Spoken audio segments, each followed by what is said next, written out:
You know that moment when you open your banking app late at night and just stare at the number, not because you don't understand it, but because it doesn't match reality. On paper, everything should be fine. You have a decent job, a respectable salary, something you wouldn't be embarrassed to say out loud, and yet somehow every month feels like a controlled emergency. You're doing mental math at midnight, calculating how many days are left until payday, wondering if one unexpected expense is going to tip the whole thing over. What makes it worse is that nagging comparison in the back of your mind. You know someone who makes less than you, clearly less, and yet they're traveling, investing, sleeping like a baby, not flinching when rent is due, and that gap messes with your head because it feels unfair, like you're working harder, trying harder, being more responsible, and still losing. That's usually the point where people start blaming themselves. They assume they must be bad with money, undisciplined, lazy, missing some secret everyone else figured out. But here's the truth. Most personal finance advice never tells you you're not bad with money. You're just playing the wrong financial game at the wrong time. Most people are trying to grow their income and cut their expenses at the exact same time, and that's why nothing ever seems to work.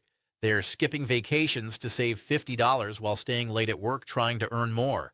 They're saying no to a coffee, but yes to overtime, stress, confusion, and burnout. From the outside, it looks productive. It feels responsible. But internally, it's financial noise, constant motion without direction. The people who quietly build real wealth don't live like that. They separate their financial lives into clear phases, and they commit fully to one phase at a time. They don't try to do everything at once because doing everything at once usually means doing nothing well. Let me reframe how you think about money using a concept that's been around forever in the fitness world, but almost never explained properly in personal finance. It's the idea of bulking and cutting. In fitness, nobody serious tries to build muscle and get shredded at the same time. When you bulk, you eat more, lift heavy, and accept that you won't look perfect for a while. The goal isn't aesthetics, the goal is growth. Then later, you cut. You tighten everything up, burn fat, and reveal what you built. Trying to do both at once keeps you average forever. Your finances work the exact same way, but nobody tells you that, so people stay confused for decades.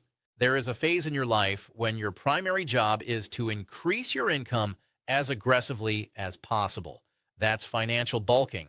And there is another phase where your income is relatively stable, and the smartest move is to optimize, protect, and multiply what you already earn. That's financial cutting. Almost everyone fails because they mix the two. They're half bulking, half cutting, fully exhausted, and permanently stuck. Financial bulking isn't about being reckless. It's about being obsessed with leverage. This phase usually happens in your 20s or early 30s, but age isn't the real factor. Income potential is. If your income could realistically increase by $15, $20, or even $30,000 in the next year or two, then you're in a bulking phase, whether you realize it or not. And in that phase, worrying about tiny expenses is a distraction.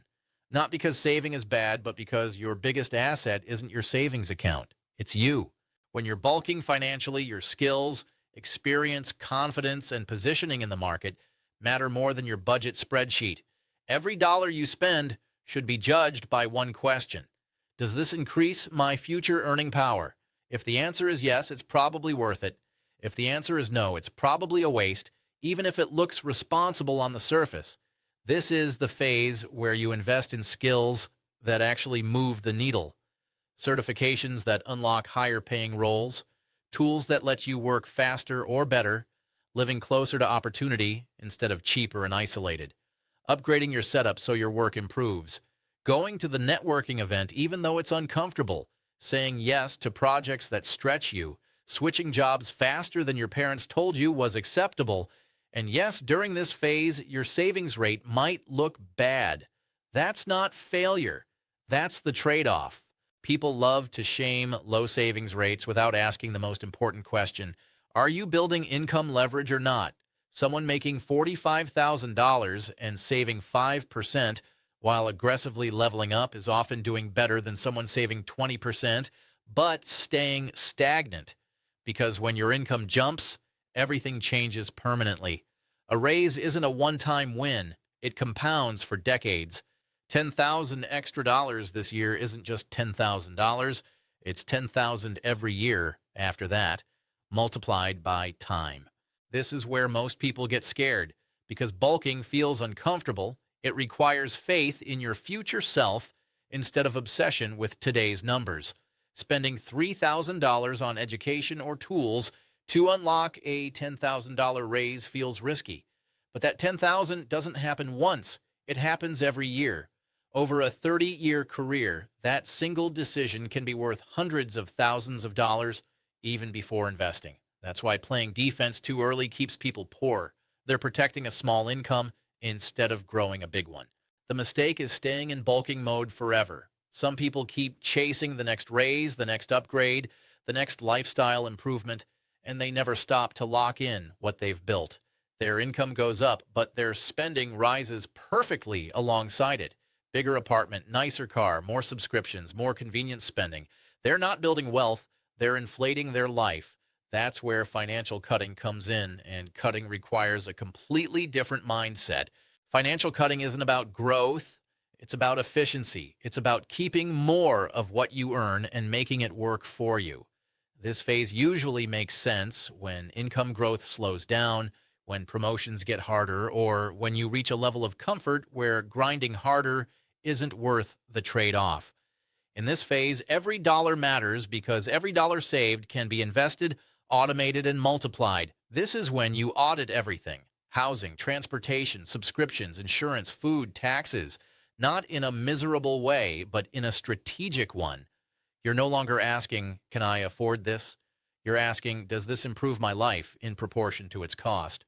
This is when your savings rate jumps without your income changing at all. You go from saving 10% to 30 or 40% simply by closing leaks you ignored during your growth phase. This is when net worth accelerates quietly. From the outside, nothing looks different. On the inside, everything changes. Here's why most financial advice fails. It treats everyone like they should always be cutting. Skip coffee, cancel Netflix, use coupons. That advice might work for someone earning six figures with limited upside, but it's destructive for someone early in their career who should be investing in growth. Spending hours optimizing groceries while ignoring income potential is like polishing a car with a broken engine. The real danger isn't spending money, it's opportunity cost. Every hour you spend saving $5 is an hour you're not building a skill, a portfolio, or a better role. When income leverage is high, time is more valuable than frugality. When income leverage is low, efficiency becomes king. So how do you know which phase you're in? Ask yourself one brutally honest question. If I focused aggressively on increasing my income for the next 12 months, could I realistically add $15,000 or more to my annual earnings? If the answer is yes, you should be bulking. Period. Your focus should be skills, positioning, negotiation, and proof of work, not coupons, not micro-optimizations. If the answer is no, if your income is relatively capped without massive changes you're not ready to make, then you should be cutting. That's where your highest return on effort lives right now. Look at two scenarios. You're 26, earning $52,000 in an entry-level role. You could spend a year trimming expenses and save $1,000, or you could spend that year building in-demand skills and jump to $68,000. One path gives you temporary relief. The other permanently changes your trajectory. Now flip it. You're 34, earning $110,000. Promotions are slow. Lifestyle inflation is everywhere. That's when cutting becomes powerful. Finding $15,000 in savings might take a few focused weekends, but that money compounds faster than any side hustle at that stage. The people who win financially don't do everything at once. They sequence their effort. They go all in on growth when growth is available, then all in on optimization when growth slows. Everyone else stays stuck in the middle, half saving, half growing, fully frustrated. The hardest part is the transition. Moving from bulking to cutting feels like slowing down. Your ego resists it. It feels like settling, but it's not. It's consolidation. It's turning effort into ownership. Just like in fitness, the cut reveals what the bulk built. Without it, all that work stays hidden. Here's something most people never hear. If you miss the bulking phase early, it's incredibly hard to catch up later. Time is the most powerful financial ingredient, and you can't buy it back. An extra 20,000 earned and invested at 25 is worth multiple times more than the same amount earned at 45. That's not motivation, that's math. This doesn't mean be irresponsible. It means be intentional. Spending on growth is different from spending on status. Investing in yourself compounds. Trying to look rich quietly drains you. So here's the framework. If you're early in your career or underpaid relative to your potential, stop obsessing over small expenses. Put that energy into income acceleration. Learn skills the market actually pays for. Build proof. Negotiate. Move if you have to. This is your bulking phase. Own it. If you're established, well-paid, and stable, shift gears. Audit everything. Automate savings. Invest aggressively. Eliminate lifestyle creep. This is your cutting phase. Execute it without guilt. And if you're somewhere in between, choose based on leverage, not age. The worst thing you can do is try to balance both and commit to neither. Right now, you're either leaking money or leaking potential. Both are fixable, but not at the same time. The people who build wealth aren't smarter. They're clearer. They know which game they're playing, and they play it all the way. You don't need more hustle. You don't need more restriction. You need alignment. Pick the phase that matches your reality, commit fully, and stop wondering why your effort isn't paying off. Once you do that, money stops feeling confusing and starts feeling predictable, and that's when everything changes.